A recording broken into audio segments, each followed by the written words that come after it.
Imagine writing the prequel to your magnum opus, like before your magnum opus even exists. Right, which is, incredibly rare to see, building a galaxy backward. Yeah. So in 1950, a young Isaac Asimov published a story about a time-traveling tailor. It was his very first published novel, titled Pebble in the Sky.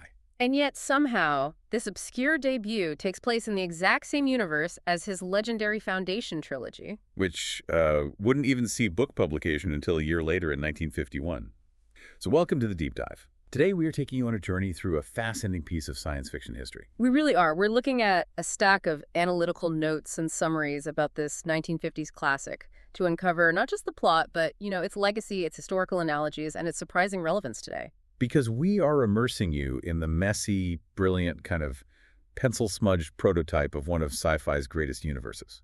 Exactly. We are looking at what the sources essentially call a master's warm-up exercise. The Galactic Empire, which is based on Trantor, is this towering pillar of science fiction lore, but here we are examining its chaotic infancy. Yeah. Interestingly, Asimov originally titled this manuscript Grow Old With Me. Wait, really? That sounds completely antithetical to a sprawling space opera. I mean, it sounds like a mid-century romantic drama. It does sound like that.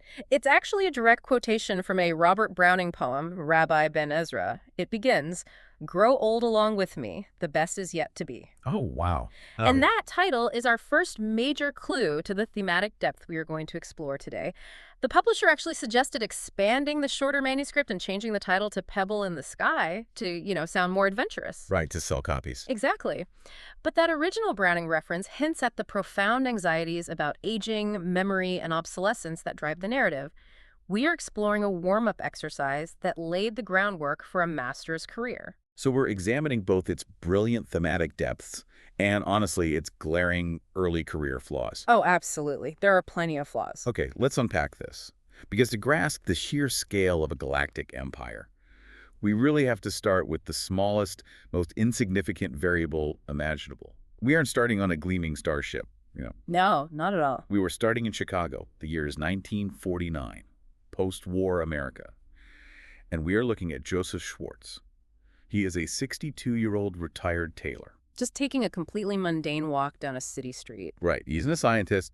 He has no military training. He's just a guy thinking about his day. And then he steps past a nuclear research laboratory at the exact wrong microsecond. A completely ordinary moment just ruptured by a scientific anomaly.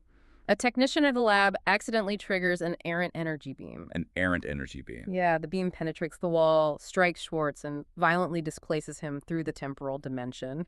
He's thrown into a desolate, unrecognizable future. And the sources say Asimov's later timelines pinpoint this jump at roughly between 11,000 to 50,000 years forward. Yeah, later retcons settle around the 50,000 mark. Okay, I have to pause and push back on this setup right out of the gate. Yeah. I mean, an errant energy beam just happens to shoot a tailor 50 millennia into the future. That's a bit of a stretch, yeah. Isn't that just a convenient excuse rather than actual science fiction?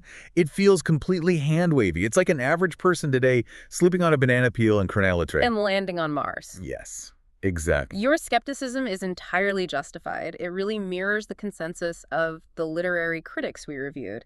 They categorize this as a textbook golden age plot device. Meaning the science is basically an afterthought. Exactly. Yeah. The sources call the science here a third-grade attempt. There is no real explanation of how a nuclear beam alters temporal mechanics without, just vaporizing the guy. Right. But what's fascinating here is the narrative purpose of this device. Asimov isn't really interested in the physics of time travel. He's using it to create the everyman protagonist. So you're saying the beam is just a narrative bulldozer to force this guy out of his comfort zone. Precisely. By using this hand-wavy shortcut, Asimov completely strips a vulnerable, ordinary person from the reader's own era of every conceivable context. Because Schwartz doesn't have a spaceship or a translating device or anything. He has nothing. He arrives in this distant, highly radioactive rural Earth landscape. And his complete disorientation and inability to speak the local language deliberately mirrors the reader's own introduction to this strange world. That language barrier is just a psychological horror story on its own. Imagine trying to explain yourself and you just sound like you're babbling. It's terrifying. And he is taken in by this farming couple, Loa and Arbin Marin. And they don't look at him and think, time traveler. No, they mistake his lack of language for mental deficiency. Oh, that's brutal. It is. This is where Asimov really uses isolation as a storytelling tool. It forces you, as the listener, to imagine being completely stripped of your context and perceived as incompetent by a society you don't understand. You spend your entire life building an identity, right? You know how to make a suit, you know the streets of Chicago, you know who you are, and in an instant, you're a blank, defective slate. You're reduced to an infant. And Schwartz's vulnerability isn't just a physical or psychological problem. It's actually a massive legal one in this dark future, which seamlessly leads into the grim societal rules of this era. Yeah, to understand how bad this is, we have to talk about how Earth operates 50,000 years from now. It operates under a system of brutal scarcity. Because of the radiation. Exactly. The arable land is terribly limited, so to prevent mass starvation, the planetary government enforces a draconian population control measure. This is the part of the analysis that genuinely made my stomach drop. A legal mandate called the 60. Yes, the 60. It is the legal mandatory euthanization of the elderly. Wow. Because Schwartz physically appears to be over 60 and he seems useless, he is in immediate mortal danger. Think about the terrifying arithmetic of that society. You hit your 60th birthday, and society just terminates you. You're considered a net negative on the planet's fragile caloric resources. And here is Joseph Schwartz, who is 62, wandering into a farming community. So he's an immediate walking liability to the Marins. He is. And this forces us to examine the deep moral ambiguity here. The Marins take Schwartz in initially, but the pressure of the government quotas is suffocating. If they're caught harboring an unregistered, useless elderly man, they're doomed. Right. So to save themselves from the burden and, potentially help him become useful, they secretly volunteer Schwartz for an experimental medical procedure. A highly lethal medical procedure. Extremely lethal. It's run by a local scientist, Dr. Afrit Shecht. He has developed a machine called the synapsifier. Which is supposed to boost intellectual capacity, right? That's the goal. It's intended to artificially accelerate neuroplasticity to an extreme degree. But the problem is, it has killed previous subjects. It's essentially trying to overclock a human brain like a computer processor, and the hardware just burns out. Exactly. The moral complexity here is huge. The Marins are risking a man's life for their own benefit, born out of the desperate poverty of their society. Here's where it gets really interesting, though. They scrap a 1949 Tailor into a machine that fries human brains, and it works. It works beyond Dr. Shecht's wildest calculations. Schwartz doesn't just learn the language instantly. He develops superhuman learning abilities and, crucially, limited telepathy. Yes, the neurological rewiring unlocks latent sectors of his brain. He can read minds. But not just read them. The analysis points out he can even project his thoughts to injure or kill. He can project physical concussive force. This is a massive structural pivot in the narrative. I mean, this completely shifts Schwartz from an everyman to a literal biological weapon. Absolutely. This transformation introduces the novel's central Superman element. Asimov is taking telepathy, which is often just a communication tool in sci-fi, and transforming it into an ultimate force of violence. But why introduce a superweapon at all? If the problem is just that Earth is poor, a telepathic tailor doesn't fix the soil. Right. To understand why a weapon of this magnitude is necessary, we have to zoom out and look at the universe at large. We have to look at the galactic empire. Because Earth isn't just poor on its own, it's subjugated. Exactly. Earth is a marginalized province of an empire that spans trillions of citizens. And to give us that imperial perspective, Asimov introduces Bel Arverdon. Arverdon is this urbane, high society archaeologist from the gleaming planet of Sirius. He is everything Earth is not, and he comes to this radioactive backwater to research a highly controversial theory, that Earth is the original homeworld of all humanity. Which is heresy to the Empire, right? Oh, it's deeply offensive to them. Yeah. The Empire's orthodox view is that humanity evolved independently across many different worlds simultaneously. A doctrine of galactic exceptionalism. So you have this arrogant academic trying to prove that trillions of snobbish imperial citizens all descend from this miserable rock. If we connect this to the bigger picture, this is where we see the grand historical analogy Asimov is playing with. The literary critiques meticulously map this out. This is the Roman Judea analogy, correct? Exactly. The Galactic Empire's rule over Earth is deliberately patterned on the Roman Empire's rule over Judea in the 1st century. I want to dig into that because the parallels from the source are so specific. Earth is this rebellious, radioactive province. And the imperial government rules it through a procurator, which is a title explicitly lifted from Roman governors. Like Pontius Pilate and the local Earth leadership. They're called the Council of Ancients, acting just like the Sanhedrin.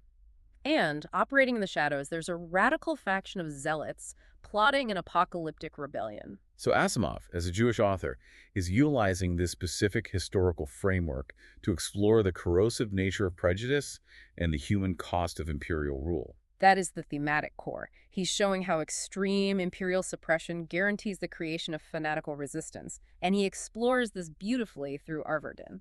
But Arverdon has some major character flaws. I mean, he considers himself tolerant because he's advocating for Earth academically, but his internal monologue tells a different story. Right, he harbors deep, unconscious prejudice against Earthers. He views them as a degraded, physically repulsive people. He's blind to his own internalized supremacy. But the sources also know some nuance in how the Empire itself is portrayed, which I found a bit confusing. Can you clarify that? Sure. We have to impartially explore these factions as the critics describe them. The texts note a complex ambivalence in Asimov's portrayal. Because the Empire enforces a mandatory euthanasia age. That sounds like a pure evil dictatorship. You would assume so, but unlike the purely oppressive, decaying empire of the later Foundation series, this imperial administration is often depicted as sophisticated and rational. Contrasting with the fanatical Earth leaders. Yes. The sources note this creates a, quote, problematic sympathy for the master race. We are neutrally presenting this literary critique, focusing purely on how Asimov structures the power dynamics. It reveals the uncomfortable ambivalence in his early writing. He's balancing his love for a grand, rational galactic empire against the horrific reality of apartheid. Exactly, and this connects directly to Arverdon's discovery of Earth's deep-seated resentment, because that resentment is about to be weaponized. Which brings us to the convergence of the plot. Everything just violently intersects. Schwartz is a fugitive with growing powers. Arverdon meets Polashek, the doctor's daughter. And the massive conspiracy is uncovered. The Zealots, led by the ruthless Secretary Balkis, have engineered a supervirus. A supervirus in a 1950 sci-fi novel. I have to marvel at that. He traded the typical super science ray guns of his era for the horrific, quiet practicality of a plague. It grounds the sci-fi in a very visceral terror. Let's detail the mechanics of this biological threat because it's brilliant. Okay. Over millennia, Earthers have developed slight radiation-adapted genetic mutations. The Zealots engineered a synthetic virus that exploits this exact divergence. So it's completely harmless to Earthmen. Precisely. But it is universally fatal to the rest of the Galactic Empire. And the Zealots plan to release it, exterminate the Empire, and enslave the survivors. It's revenge for centuries of subjugation. This brings us to a deep thematic analysis on the cost of oppression. The text shows how victimhood can breed a monstrous desire for revenge. The Zealots represent the dark side of the oppressed. Yes, they are twisted into a mirror image of their oppressors. Suffering didn't ennoble them, it degraded their moral fabric. Imagine the stakes here. You have a seemingly unstoppable plague ready to wipe out a galaxy, and the only hope rests on a captive archaeologist, a scientist, his daughter, and a telepathic tailor from 1949. It's an impossible geopolitical knot, and this is where we reach the climax of the novel. Right, because they all get captured by the Zealots. Schwartz, Arverdon, Checht, and Pola. They are drugged and imprisoned. Left to rot while the clock ticks down. But they fail to account for Schwartz's telepathy. It's growing exponentially. While his body is drugged, his mind is just supercharged. He projects his thoughts, he reads his captors' minds, and ultimately, he completely dominates the will of the Earth leader controlling the plot. He navigates the complex with his mind, locates the Imperial pilot whose ship has the virus, and puppeteers the man's physical actions. He forces the pilot to fly to St. Louis and drop conventional bombs on the secret installation holding the viruses. Destroying the threat entirely. The galaxy is saved. Right. But, so what does this all mean? Because we have to point out the elephant in the room.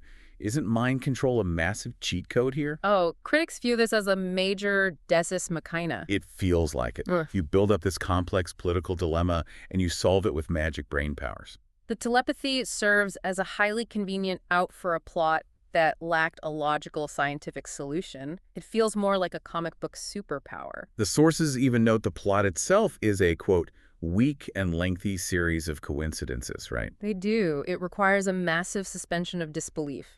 The guy who gets hit by the time beam happens to end up at the farm that knows the scientist that has the brain machine. It's ridiculous when you lay it out like that. But Despite the overpowered resolution, what saves it emotionally is Schwartz's character arc, his internal conflict. Because he feels profound horror at what he has to do. Exactly. He remains a reluctant hero. He's an ordinary man burdened with immense power, torn between his new abilities and his loyalty to the people of his new, albeit hostile, home. That human element really grounds it. So, with the immediate threat neutralized, what happens to the galaxy going forward? Well, this brings us to an incredibly ambiguous ending, which speaks volumes about Asimov's legacy. The Imperial Procurator, Ennius, believes Earth is innocent of the wider plot. So he doesn't destroy the planet. No, he vows to rehabilitate Earth. And his method is to import uncontaminated soil from other worlds to slowly restore Earth's fertility. Millions of tons of dirt shipped across space. It's a hopeful ending, but the literary critiques highlight that it is not a fairy tale victory. Because Earth remains a second-class world while this is happening. Exactly. The resolution prevented a catastrophe, but it didn't cure the root disease of prejudice. It suggests that overcoming bigotry requires long-term, gradual change. Literally shipping in new soil acre by acre, rather than a single explosive victory. It's a profound metaphor, and Schwartz's fate is also left open. He survives, and he's respected, but he is forever exiled from his own time. He'll never see 1949 Chicago again. It's a quiet tragedy. So synthesizing the final analysis from the sources, what is the ultimate verdict on Pebble in the Sky? There's a real split. On the positives, the writing is smooth, it presents a very plausible future history, and the depth provided by the Roman Judea analogy is brilliant. The sources call it a cracking good yarn and a classic work. They do, but the negatives are significant. Alongside the coincidences and the third-grade science, there is a major critique of Asimov's treatment of women. Yeah, I wanted to point that out. The critiques specifically note that Polishek is described in the sources as a stereotypically weak but earnest and lovable young girl. She lacks the agency or political complexity afforded to the male characters. She basically just exists to be rescued and romanced by Arverdon. It's a very frustrating trope of Golden Age sci-fi. It is. But the final verdict from the critics is that, despite its flaws, it is a necessary piece of the canon. An essential warm-up exercise. Exactly. It showcases the thematic obsessions, history, power, societal decay that Asimov would eventually perfect in the Foundation series. To understand the master, you have to study the apprentice. And that brings our deep dive to a close. We've recapped the journey of Joseph Schwartz, from a tailor in Chicago to the epicenter of galactic prejudice and cyclical oppression. It really is an incredible journey. Thank you so much to you, the listener, for joining us to explore how a story about a time-traveling tailor became the cornerstone of one of sci-fi's greatest universes. But before we go, this raises an important question, building on the theme of history as a tool. Ooh, I love when we leave off with something to ponder. What's the thought? Well, in the novel, the true origins of humanity are entirely forgotten by the Galactic Empire.